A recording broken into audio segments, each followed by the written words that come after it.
പ്രിയപ്പെട്ടവരെ, മനുഷ്യർ ദുർബലരാകുന്നത് സ്നേഹത്തിൻ്റെ മുമ്പിലാണ്. ഞാൻ സ്വതേ ഒരു പാറ പോലുള്ള ഒരു സ്ട്രോങ് മാനാണെന്ന് എൻ്റെ വിചാരം. പക്ഷെ ഇപ്പോൾ ഐസ്ക്രീം പോലെ ആയിരിക്കും. ആകെ അടിമുടി മധുരമായിട്ട് നിൽക്കുകയാണ് ഞാനിപ്പോൾ. അപ്പോൾ അത് ടീച്ചർ പറഞ്ഞപ്പോൾ കൽപ്പറ്റയുടെ കാര്യം ആലോചിച്ചു. കൽപ്പറ്റയും കൃഷ്ണനായരും ആണ് ചിത്രത്തിലെ എൻ്റെ ആദ്യത്തെ മിത്രങ്ങൾ. അത് ഇന്നോളം ഉണ്ട്. കൽപ്പറ്റയുടെ വരവ് ഓരോന്നും ഞാൻ ഇതിനോട് പറയാറുണ്ട്. നമ്മൾ എത്ര മൂളവട്ടം ഇരിക്കുകയാണെങ്കിലും കൽപ്പറ്റ പ്രദേശം വന്ന് കയറി ചിരിച്ചുകൊണ്ട് വരുന്നു. പിന്നെ ചിരിയോടെ ചിരിയാണ്. എവിടെ നിന്ന് എങ്ങനെ ഈ ചിരിക്കാൻ പറ്റുമെന്ന് ഞാൻ അത്ഭുതപ്പെട്ടിട്ടുണ്ട്. അത്ര പ്രസന്നത ഉണ്ടായിരുന്ന ഒരു അപൂർവ ആത്മാവാണ്. അത് വരുമ്പോഴും മാത്രമല്ല, എപ്പോഴും മനസ്സിലുള്ള വലിയ മൈത്രികൾ ഒന്നായിട്ട് അത് ഉണ്ട്. ഞങ്ങൾ 2003 ഞാൻ പെൻഷനായത്. ഞാൻ പെൻഷനായിട്ട് 8 കൊല്ലം കൂടി എൻ്റെ ഭാര്യ ലക്ഷ്മിക്ക് ജോലി ഉണ്ടായിരുന്നു. ആ സമയം മുഴുവൻ രാവിലെ ലക്ഷ്മി പോയി കഴിഞ്ഞാൽ വൈകുന്നേരം തന്നെ ഞാൻ ഒറ്റയ്ക്കാണ് വീട്ടിൽ. ഉച്ചയൂണൊക്കെ റെഡിയാക്കി വെക്കും. ഊണ് കഴിച്ചാൽ ഞാൻ പറഞ്ഞു തുടങ്ങും. അങ്ങനെ 2003 മുതൽ ഇന്നലെ വരെ മുടങ്ങാത്ത ഒരു കാര്യമാണ് ഇപ്പോൾ മുടങ്ങിയിരിക്കുന്നത്. നമുക്ക് ഇരുന്നപ്പോൾ എനിക്ക് ഉറക്കം വരുന്നുണ്ട്. അതായത് ചായ ചോദിച്ചു മണിച്ചതാണ് ഇപ്പോൾ. അങ്ങനെ ഒരു ദീർഘവ്രതത്തിൻ്റെ ഭംഗം ഇപ്പം സംഭവിച്ചിട്ടുണ്ട്. അപ്പം ഞാൻ എല്ലാവരുടെയും നല്ല കാര്യം.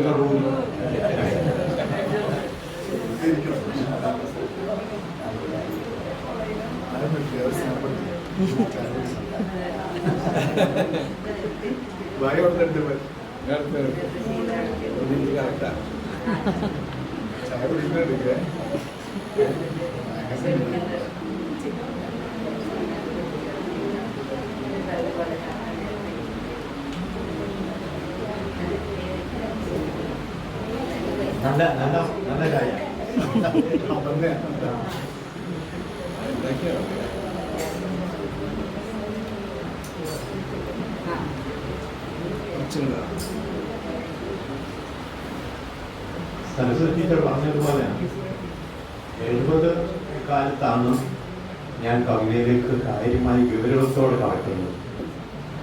അതിനു മുമ്പുള്ള 10 വർഷക്കാലം, അതായത് ഹൈസ്കൂളിലൊക്കെ പഠിക്കുമ്പോഴേ എഴുതുകയും ബാലമന്ദിരമൊക്കെ അവിടെ വരികയൊക്കെ ചെയ്തിട്ടുണ്ട്.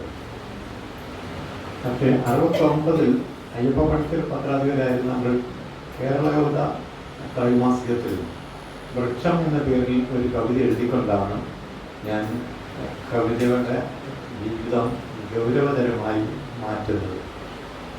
അത് പിന്നെ ഇന്നോളം ജീവിതത്തിലെ ഏറ്റവും പ്രധാനപ്പെട്ട ദൗത്യമായി എനിക്ക് അനുഭവപ്പെടുന്നത്, ബോധപൂർവ്വം ഞാൻ തീരുമാനിച്ചതല്ല, ഭരിച്ചതുമല്ല, ഞാൻ നിയുക്തനായിരിക്കുന്നത് കവിത എഴുതാനാണ്.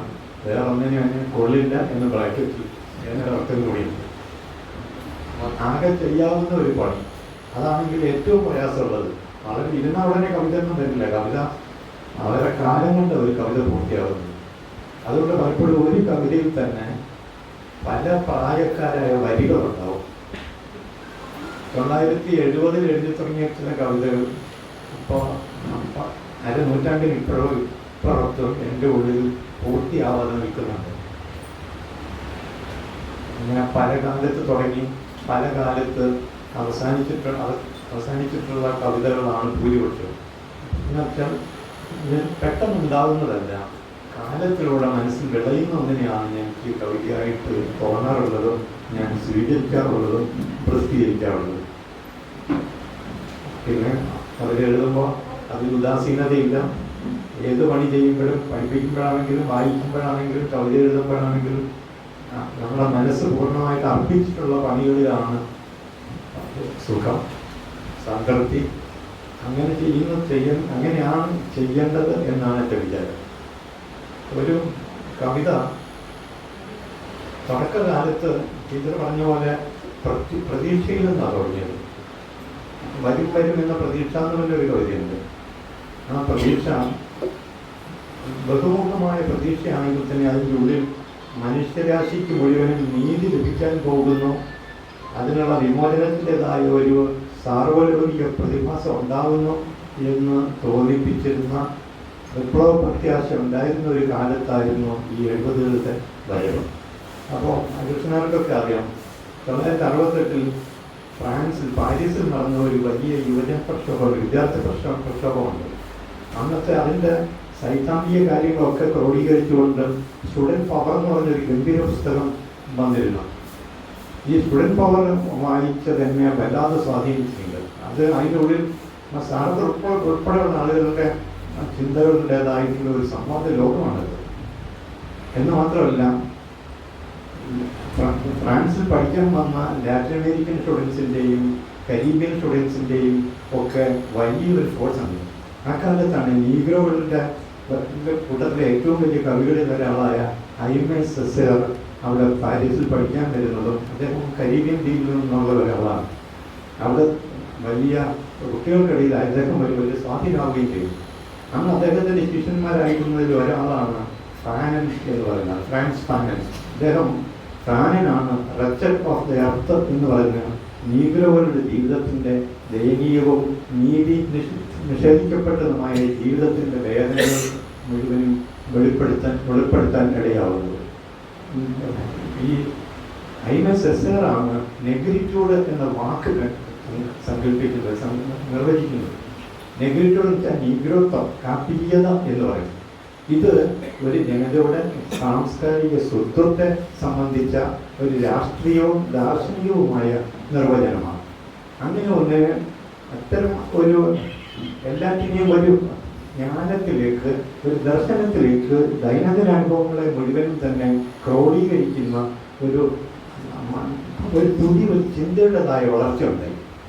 ഇങ്ങനെ ജ്ഞാനത്തിൽ അനുഭവത്തെ വൈകാരികമായ അതിൻ്റെ പടർച്ചയിൽ നിന്നും ശബളതയിൽ നിന്നും മാധുര്യത്തിൽ നിന്നും ഒക്കെ അനുഭവത്തെ ഒരു ജ്ഞാനത്തിലേക്ക് കേന്ദ്രീകരിക്കുന്നതായ കലയുണ്ടായി.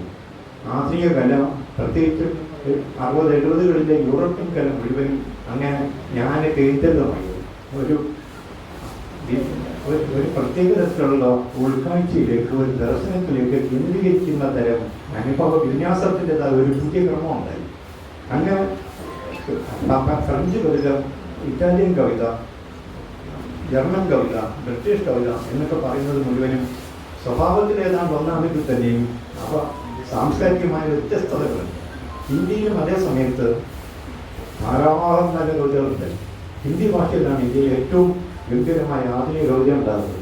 ഗജാനൻ, മാധവ്, ബുദ്ധിബോധ്, എസ്.എച്ച്. വാത്സ്യായൻ തുടങ്ങിയിട്ടുള്ളവരുടെ നേതൃത്വത്തിൽ ഇന്ത്യയിലെ ഏറ്റവും നല്ല ആധുനിക കവിതകൾ രചിക്കപ്പെട്ടിട്ടുള്ളത് ഹിന്ദി ഭാഷയിലാണ്. പിന്നെ കർണാടകത്തിലും തമിഴിലും മലയാളത്തിലും ഒക്കെ ഗംഭീര കവിതകളുണ്ടായി, ഇന്ത്യ ഒട്ടാകെ ഉണ്ടായി. പക്ഷേ ചില ആളുകളുടെ ചില കവിതകൾ ഒരിക്കലും വായിച്ചാൽ പിന്നെ ഒരിക്കലും മറക്കില്ല.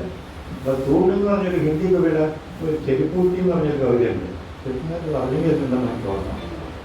എൻ്റെ മുമ്പിൽ ആരും വലിയവരും ചെറിയവരുമല്ല, എൻ്റെ മുമ്പിൽ വന്നു നിൽക്കുന്ന ആരും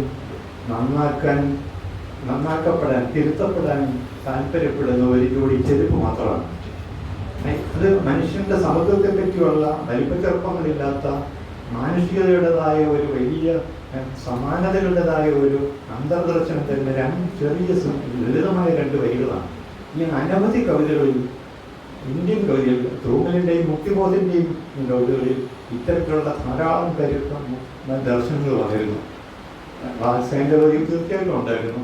പക്ഷേ ക്രമേണ എന്താണെന്ന് വെച്ചാൽ സർവേശ്വരൻ്റെ സാക്സന എന്ന് പറഞ്ഞ ഇന്ത്യയിൽ കവിത എഴുതി തുടങ്ങിയപ്പോൾ അദ്ദേഹം കൂടുതൽ രാഷ്ട്രീയ സ്വരം കൂടുതൽ പ്രകടമായി ആവുന്ന കവിത എഴുതി.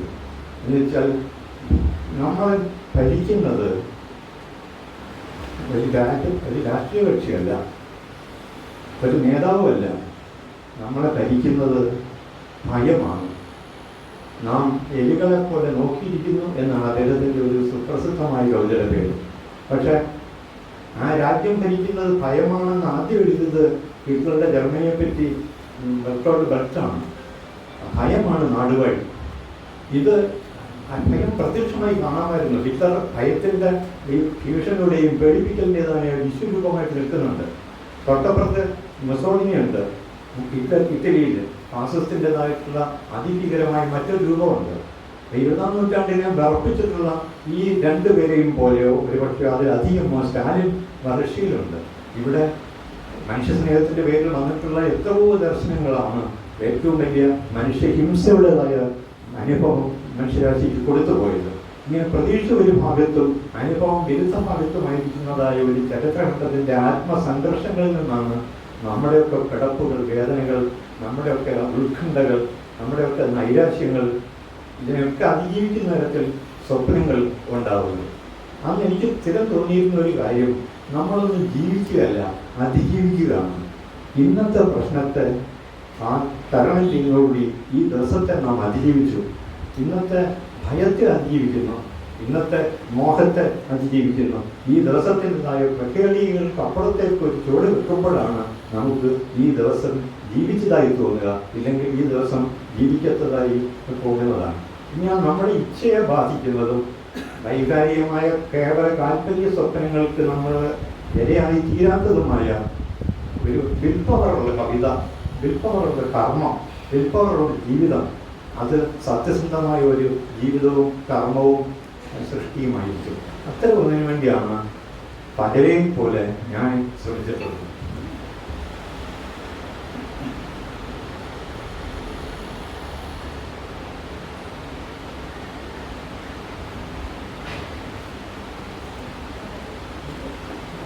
കോളേജിൽ ജോലിയുള്ളപ്പോൾ തന്നെ ഈ ഉച്ചയ്ക്ക് ഊണ് കഴിഞ്ഞപ്പോൾ 1 മണിക്കൂർ ക്ലാസ് ഉണ്ട്.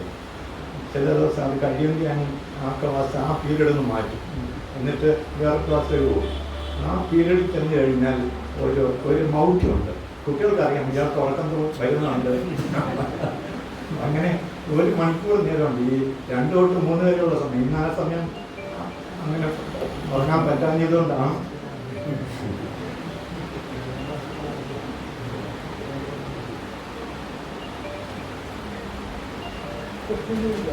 കഴിഞ്ഞ തവണ ഇവിടെ വന്നപ്പോൾ ഞാൻ പറഞ്ഞിട്ടുള്ള ഒരു കാര്യമുണ്ട്. എന്തിനായി ശ്രദ്ധിക്കുന്നുണ്ട്, എന്ത് കാര്യമാണ്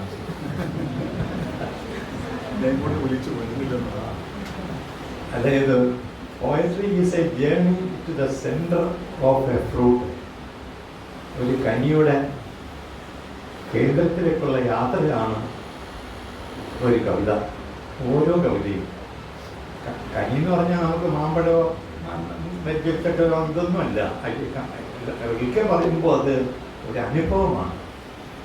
ഏകാന്തത പ്രപഞ്ചവ്യാപ്തിയായ പ്രപഞ്ച വിസ്തൃതിയുള്ള വ്യാപ്തമായ ഒരു പുഷ്പമാണെന്ന് പറയുന്നത് പോലത്തെ കവിതകൾ എഴുതിയ ആളാണ് റിൽക്കെ. റിൽക്കയ്ക്ക് ഇങ്ങനെ ഒരു സംഗതിയുണ്ട്. ഇത് ഒരു അനുഭവത്തിൻ്റെ കേന്ദ്രസത്തയിലേക്കുള്ള യാത്രയാണ്. എന്ന് വെച്ചാൽ അനുഭവത്തിൻ്റെ പൊരുളിലേക്കുള്ള യാത്രയാണ്. അനുഭവ സാരം എന്താണെന്ന് പറയുന്ന അതിലാണ്. അപ്പോൾ കുമാരനാശൻ സഞ്ചരിച്ചത് എവിടേക്കാണെന്ന് നോക്കിയാൽ അറിയാം. കുമാരനാശൻ സഞ്ചരിച്ചത് മുഴുവനും അനുഭവത്തിൻ്റെ കേന്ദ്ര സത്തയിലേക്കാണ്, സാരത്തിലേക്കാണ്. അദ്ദേഹം ജ്ഞാനമെന്ന് വിശ്വസിച്ചിരുന്നതിനെ വീണ്ടെടുക്കാൻ, കണ്ടെത്താനാണ് അദ്ദേഹം പോയിട്ടുള്ളത്. അപ്പോൾ ഉന്നത ഒരു അനുഭവത്തിൽ നിന്ന് ഒരു ജ്ഞാനത്തിലേക്കുള്ള യാത്രയാണ്, ഒരു ദർശനത്തിലേക്കുള്ള യാത്രയാണ് മിക്കവാറും ഗൗരവമുള്ള എല്ലാ കവിതകളും. റോക്ക് എന്ന് പറഞ്ഞ കവിതയിൽ DSLT ചോദിച്ച ഒരു ചോദ്യമുണ്ട്. Where is the wisdom we have lost in knowledge and where is the knowledge we have lost in information, where is the life we have lost in living. ഇത് ആദ്യത്തെ വരിയിലുള്ളത് എൻ്റെ അന്വേഷണമാണ്. യഥാർത്ഥത്തിൽ 20-ാം നൂറ്റാണ്ടിലെ പ്രധാനപ്പെട്ട എല്ലാ ചിത്രകാരന്മാരും സിനിമാ സംവിധായകന്മാരും കവികളും നോവലിസ്റ്റുകളും ഒക്കെ നിർവഹിച്ചിട്ടുള്ളത് നഷ്ടപ്പെട്ടു പോയ വിസ്ഡത്തെ വീണ്ടെടുക്കലാണ്, അതിനെ കണ്ടെത്തലാണ്. പണ്ട് പൂർണ്ണമായിട്ടുണ്ടായിരുന്ന ഒരു വിസ്ഡത്തിൻ്റെ ഗ്രഹാതിരിത്വപൂർണമായ അന്വേഷണവും അതിൻ്റെ വീണ്ടെടുക്കലും എന്നുള്ള അർത്ഥത്തിലല്ല പറയുന്നത്. ഇത് നിരന്തരം അനുഭവത്തിലൂടെ ഈ ജ്ഞാനത്തിൻ്റെതായ തിളക്കം രൂപാന്തരപ്പെടുന്നുണ്ട്. മാറാതിരിക്കുന്നതായിട്ട് യാതൊന്നുമില്ല, അറിവ് മാറുന്നുണ്ട്. അപ്പോൾ വീണ്ടെടുക്കുന്നു എന്ന് പറയുന്നത് മനുഷ്യത്വത്തിൻ്റെതായ, സമൂഹത്തിൻ്റെതായ, സാർവലൗകികമായ മാനവസത്തയുടേതായ ഇന്നത്തെ തിളക്കത്തെ വീണ്ടെടുക്കുന്നതാണ്, ഇന്നത്തെ സത്യത്തെ സ്പർശിക്കുന്നതാണ് ജ്ഞാനസ്പർശം എന്ന് പറയുന്നത്. അനുഭവങ്ങളിലൂടെ അല്ലാതെ നമുക്ക് ജ്ഞാനത്തിലേക്ക് എത്തിച്ചേരാൻ പറ്റില്ല.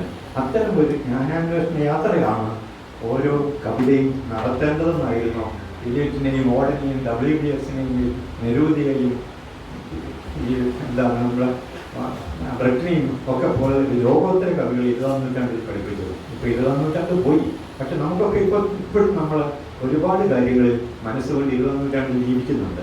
കാരണം 20-ാം നൂറ്റാണ്ട് നമ്മുടെ ഉള്ളിലേക്ക് തന്നിട്ടുള്ള സ്വാധീനം ദാർശനികമായും രാഷ്ട്രീയ പ്രത്യയശാസ്ത്രപരമായും ദുഃഖപരമായും ദുരന്തപരമായും പ്രത്യാശപരമായും അപൂർവ സാന്ദ്രതയുള്ള ഒരു ചരിത്ര യുഗമാണത്. അത് നമ്മളെ സൃഷ്ടിച്ചിട്ടുണ്ട്, അഗാധമായി പേടിപ്പിച്ചിട്ടുണ്ട്, നമ്മളെ വളരെ ദൂരം നിരാശപ്പെടുത്തിയിട്ടുമുണ്ട്. അതുകൊണ്ടാണ് കവിത 20ാം സെഞ്ചുറിയിൽ തന്നെ കേട്ടു തുടങ്ങിയതാണ്. കവികൾ ഭയക്കുന്നവരാണ്. ഭാവുകത്തുള്ള ഓരോ മനസ്സും ഭയഗ്രസ്തമാണ്. പേടിയില്ലാത്തവരായി ആരുമില്ല. അപ്പം ചെറിയ കുരുവികളൊക്കെ പെട്ടെന്ന് പേടി ഞെട്ടും. പൂച്ചക്കുട്ടിയും നായക്കുട്ടിയും ഒക്കെ ആണെങ്കിലും പേടിച്ചോടും. നമ്മളും യഥാർത്ഥത്തിൽ മനസ്സുകൊണ്ട് ഒരുപാട് തവണ ഒരു ദിവസം പേടിച്ചോടുന്നുണ്ട്. എന്തെങ്കിലുമൊക്കെ ഇന്ന് നമ്മൾ ഭയന്നോടും.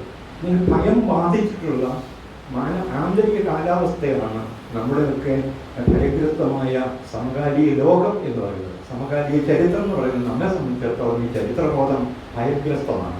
നാം പ്രതീക്ഷിച്ചതുപോലെ ആയിരിക്കില്ല ഒരു അധികാരം ഈ നമുക്ക് അനുഭവമായിക്കൊണ്ടിരിക്കുന്നത്. നാം പ്രതീക്ഷിച്ചതുപോലുള്ള സത്യമല്ല അധികാരികൾ കാണിക്കുന്നത്, മറിച്ച് ഗംഭീരമായ നുണയായിരിക്കും അവർ പറയുന്നത്. സത്യം പറയേണ്ട ആൾക്കാർ വലിയ നുണ പറയും, എല്ലാം കാത്തുരക്ഷിക്കുന്ന ആൾക്കാർ എല്ലാം കൊള്ളയടിക്കും. ഇങ്ങനെയുള്ള പ്രതീക്ഷയുടെ വിപരീതമായിട്ടുള്ള ഒന്നായിട്ട് അധികാരം മാറുന്നതോടുകൂടി മനുഷ്യരിൽ ഇതേപോലുള്ള ഞെട്ടലിൻ്റെതായ ഒരവസ്ഥ വരും. നമുക്കൊരു പുതിയ തരം ഭയം, ഇന്നലെ വരെ ഇല്ലാത്ത ഒരു ഭയം. അത് ഡിസൊല്യൂഷൻമെൻറ്റിൻ്റെ നമുക്കുണ്ടാകുന്ന ആ പ്രതീക്ഷ എന്ന് പറയുന്ന മിഥ്യ ആണെന്ന് തിരിച്ചറിയുന്ന പോലെയുള്ള അത് തകർക്കപ്പെടുന്നതിൻ്റെതായ വേദനയിൽ നിന്നാണ് ഇങ്ങനെ ഒരു ഭയം ജനിക്കുന്നത്. അപ്പോൾ ആ പേടിയിൽ നിന്ന് അതിനെ അതിജീവിക്കണമെങ്കിൽ നാം പ്രതിരോധബോധം ഉള്ളവരായി തീരണം. അതുകൊണ്ടാണ് പോയട്രി ആൻഡ് റെസിസ്റ്റൻസ് എന്ന് പറഞ്ഞ പുസ്തകത്തിൽ music of time is music of resistance എന്ന് പറയുന്നത്. അപ്പോൾ ഈ സമയത്തിൻ്റെ സംഗീതം എന്ന് പറയുന്നത് പ്രതിരോധത്തിൻ്റെ സംഗീതമാണ്. അത്തരം ഒരു സംഗീതമാണ് ഓരോ നല്ല കലയും നല്ല പ്രവൃത്തിയും നല്ല ചിന്തയും ലോകത്ത് സൃഷ്ടിക്കുന്നത്. എല്ലാറ്റിനും പ്രതിരോധത്തിൻ്റെതായ ഒരു സൂക്ഷ്മ മാനുഷികതയുണ്ട്. ഇന്ന് കലയിൽ ഏറ്റവും പ്രധാനമായിട്ട് നമുക്ക് തോന്നുന്നത് അതാണ്. കുഴിവെട്ടി മൂടുക വേദനകൾ കുതികളുടെ ശക്തിയിലേക്ക് നമ്മൾ നെടുശ്ശേരി പറഞ്ഞത് ഇതുകൊണ്ടാണ്. കാരണം നെടുശ്ശേരിയോടൊക്കെ ചരിത്ര ദർശനത്തിൽ ഗംഭീരമായ ഒരു ഗഹനമായ ഒരു ഉത്കാംക്ഷയുണ്ട്. കുറ്റിപ്പുറം പാന 52 എഴുതുന്ന കവിതയാണ്. അതിൽ ആദ്യത്തെ പാഠത്ത് പറയുന്നത് മുഴുവൻ മനോഹരമായ കുറ്റിപ്പുറം എന്ന് പറയുന്ന ആ പാലപ്പുഴ തീരെ ഗ്രാമത്തെ പറ്റിയാണ്. കുറെ കഴിഞ്ഞപ്പോൾ ഭാരതപ്പുഴയ്ക്ക് കുറുക്കെ പാലം വന്നു, കുറ്റിപ്പുറം പാലം വന്നു. 23 ലക്ഷം രൂപയായിരുന്നു അന്ന് ആ പാലത്തിൻ്റെ നിർമ്മാണ ചെലവ്. അതിഭീകരമായ ഒരു ചെലവ് 1952 എന്ന് പറയുന്നത്. അന്ന് സ്കൂൾ അധ്യാപകൻ 7 രൂപ ശമ്പളമുള്ള കാലമാണ് ആലോചിക്കണം. അങ്ങനെ 23 ലക്ഷം ഇപ്പോൾ ചെലവിട്ട് നിർമ്മിച്ച പാലത്തിന്മേൽ അഭിമാനപൂർവ്വം ഞാൻ ഏറി നിൽപ്പാൻ അടിയിലെ പേരാറ് നോക്കി എന്ന് പറയുന്ന ആ ആരംഭിക്കുന്ന കവിത അവസാനം എത്തുമ്പോഴേക്കും കളിയും ചിരിയും കരച്ചിലുമായി കഴിയും നരനൊരു യന്ത്രമായാൽ അമ്പ പേരാറെ മാറിപ്പോകും നീ എന്താണ് കാകുലമായ ഒരു അഴുക്കുചാലായി എന്ന് പറയുന്നത്. ഇത് ഒരു യുഗത്തിൻ്റെ മുഴുവൻ ജീവചരിത്രമാണ്, ഭാവചരിത്രമാണ്, അനുഭവ ചരിത്രമാണ് എഴുശ്ശേരി അതിൽ കൊണ്ടുവരുന്നത്. അപ്പോൾ ആദ്യത്തെ ഗ്രാമീണമായ ജീവിതത്തിൻ്റെ ഗുണങ്ങൾ പല നമ്മുടെ തരുക്കൾ ആണ്. ഫലങ്ങൾ പിന്നെ കുഞ്ഞി നിൽക്കുന്ന വിനയം കൊണ്ട് താണു നിൽക്കുന്ന മരങ്ങളാണ് ഗ്രാമത്തിലുള്ളത്. തമ്മിൽ ഐക്യമുള്ള നാടൻ മനുഷ്യരാണ്. സ്നേഹമുണ്ട്, ഹാർമണി, ലയമുണ്ട്, പരസ്പര സഹകരണമുണ്ട്. ഒരു സമൂഹം എന്ന നിലയിൽ ജൈവമായ ഒരു ഐക്യം ഉൾപ്പെടുത്തുന്നുണ്ട്. എന്നാൽ പിന്നെ വന്നതോ ഈ പാലം കടന്ന് അക്കരെ മുന്നോട്ട് വന്നതാകട്ടെ കല്ല്, ഇരുമ്പ്, സിമെന്റ്, കൽക്കരി, ഇമാതിരിയുള്ള സാധനങ്ങൾ, ടാറ്, ഇതൊക്കെ കൊണ്ട് വരുന്നത് മുഴുവനും അജൈവമായിട്ടുള്ളത്, പരുഷമായിട്ടുള്ള സാധനങ്ങളുടെ വരവാണ്. സ്നേഹം നിലനിന്നിടത്തേക്ക് വരുന്നത് വെറുപ്പാണ്, വിദ്വേഷമാണ്, അനൈക്യമാണ്, ഭയമാണ്. അറിയാത്തവർ തമ്മിൽ അടിപിടികൾ എന്ന സ്ഥിതിയായി. ദിവസത്തിൻ്റെ ടൈം ടേബിൾ മാറി. വരുന്നത് മുഴുവനും ഏതെങ്കിലും തരത്തിലുള്ള തിക്തകമാണ്. ഇങ്ങനെ ഒരു യുഗപരിവർത്തനത്തെ മുഴുവനും കൂടി കുറ്റിപ്പുറംപാല എന്ന് പറയുന്ന ഒരു മഹാകവിതയിലൂടെ എഴുതി നമ്മളെ പഠിപ്പിക്കുന്നുണ്ട്. അത്തരം കവിതകളിൽ നേരത്തെ നാം പറഞ്ഞ ആ വിസ്ഡത്തിൻ്റെതായ ജ്ഞാനത്തിൻ്റെതായ വീണ്ടെടുപ്പുണ്ട്. റീക്ലൈമിങ് വിസ്ഡം എന്ന് പറയുന്ന ആധുനിക സന്ദേശാസ്ത്രത്തിൻ്റെ കാതലായ തലം ഇടശ്ശേരിയോട് നിർവഹിച്ചിട്ടുണ്ട്. ഇങ്ങനെ ഒരുപാട് കാര്യങ്ങൾ, വലിയ കവിതകൾ നമ്മുടെ നാട്ടിൽ തന്നെ ഉണ്ടായി കഴിഞ്ഞിട്ടുമുണ്ട്. കേടിയിൽ നിന്നാണ് കവിത ഉണ്ടാകുന്നതെന്ന് പറയുന്നത് ഇടശ്ശേരി പേടിച്ചിട്ടുണ്ട്. ഇതിനെ മാത്രമല്ല, ഒരുപാട് കാര്യങ്ങൾ പേടിച്ചിട്ടുണ്ട്. കമ്മ്യൂണിസ്റ്റെ പറ്റിയുള്ള സ്വപ്നമൊക്കെ തകരുന്നു എന്നുള്ളതിൻ്റെ വലിയ വേദന കുടിയൊഴിക്കൽ വൈലോപ്പിൽ പേടിച്ചിട്ടുണ്ട്. അതിന് ചീവീടുകളുടെ പാട്ടെന്ന് പറഞ്ഞ പല എത്തുമ്പോഴാണ് അതിനെ അതിജീവിക്കുന്നതായ ഒരു സ്വപ്നം കാണുന്നത്. ടി കുഞ്ഞിരാമൻ നായർ എല്ലാവരും അണക്കെട്ടുകളെ സ്തുതിക്കുമ്പോൾ കുഞ്ഞിരാമൻ നായർക്ക് അറിയാം ഇത് പുഴകളെ ചങ്ങലിച്ചിരുന്ന ബന്ധനത്തിലാക്കുന്ന പ്രകൃതി വിരുദ്ധമായ ഒരു വികസന ദർശനമാണ് ഇതിൻ്റെ പിന്നിലുള്ളതെന്ന് അറിയാം. അതുകൊണ്ടാണ് അദ്ദേഹം ഈ അണക്കെട്ടുകൾക്കെതിരായിട്ട് ഗംഭീരമായി കവിത എഴുതുന്നത്. പദ്ധതിയൊക്കെയും ശ്രേഷ്ഠം ചരാചരം ഒറ്റ കുടുംബമായി ചുരുക്കുന്നവരെ എന്നാണ്. എല്ലാ പദ്ധതിയും കൊള്ളാം, പക്ഷേ പുഴകളെ ഇങ്ങനെ കെട്ടിയിട്ടുകൊണ്ട് മരങ്ങളെ ഇങ്ങനെ വെട്ടിമുറിച്ചുകൊണ്ട് ആരണ്യങ്ങളെ ഇല്ലാതാക്കിക്കൊണ്ടല്ല നമ്മൾ ഈ ലോകത്തെ മാനുഷികമാക്കി തീർക്കുന്നത്. മനുഷ്യനല്ല കേന്ദ്രം, മനുഷ്യൻ്റെ ഈ ഭൂമിയുടെ ഏക അവകാശിയല്ല മനുഷ്യൻ. ഭൂമിക്ക് ഒരുപാട് അവകാശികളുണ്ട്. ലക്നോ മുഹമ്മദ് ബഷീർ ഭൂമിയുടെ അവകാശികൾ എന്ന് പറഞ്ഞ് മഹത്തായ ഒരു കഥ എഴുതുമ്പോൾ ഈ ബഹുകേന്ദ്രിതമായ സർവ്വജീവി കേന്ദ്രിതമായ എല്ലാവർക്കും അവകാശപ്പെട്ട ഒരു ലോകത്തെ, ഒരു പ്രകൃതിയെ നമ്മുടെ മുൻപിൽ വെക്കുന്നുണ്ട്. അത്തരം ഒരു കാഴ്ച വളരെ മുമ്പ് തന്നെ കുഞ്ഞിരാമനാരുടെ കവിതയിലുണ്ട്. ഇങ്ങനെ നമ്മുടെ കവിതയിൽ അതിൻ്റെ പ്രബുദ്ധതാപരമായി ഒരിക്കലും ദുർബലമായിരുന്നില്ല. അത് ശ്രേഷ്ഠമായിരുന്നു, അത് ഭാവിയെ കൂടി കണ്ടതായിരുന്നു, സർവ്വജീവികളെയും സ്നേഹിക്കുന്നതായിരുന്നു. മഹത്തായ ഒരു സ്നേഹത്തെ അത് ലോകത്തോട് വരുന്ന തലമുറകളിലെ മക്കളോട് പറയുന്നതായിരുന്നു ഇന്നലത്തെ നമ്മുടെ കവിതയും കഥയും ഒക്കെ. തുഞ്ചത്തെഴുത്തച്ഛൻ രണ്ടുപേര് കവിത എന്നെ ജീവിതകാലം മുഴുവൻ സ്വാധീനിച്ചിട്ടുണ്ട്. കാലചക്രഭ്രമം പാർത്തു കണ്ടാൽ ഒരു കാലവും ദുഃഖിപ്പതിനില്ല കാരണം. വലിയ വിഷമമൊക്കെ വരുമ്പോൾ വല്ലാത്ത വളരെ പ്രശ്നങ്ങൾ വരുമല്ലോ. പഠിക്കുന്ന കാലത്തൊക്കെ ആണെങ്കിൽ ചില്ലറ പൈസയ്ക്കൊക്കെ പോലും ബുദ്ധിമുട്ടായിരുന്നു. അപ്പോൾ ഇതുണ്ട്. അന്ന് അയോധ്യാകാന്ഡം പഠിക്കാനുണ്ട്. അതിലിതുണ്ട്. ഈ രണ്ടുപേരും കാലചക്രഭ്രമം പാർത്തു കണ്ടാൽ ഒരു കാലവും ദുഃഖിപ്പതിനില്ല കാരണം. ഇപ്പം എനിക്കും അതേ പറയാനുള്ളൂ.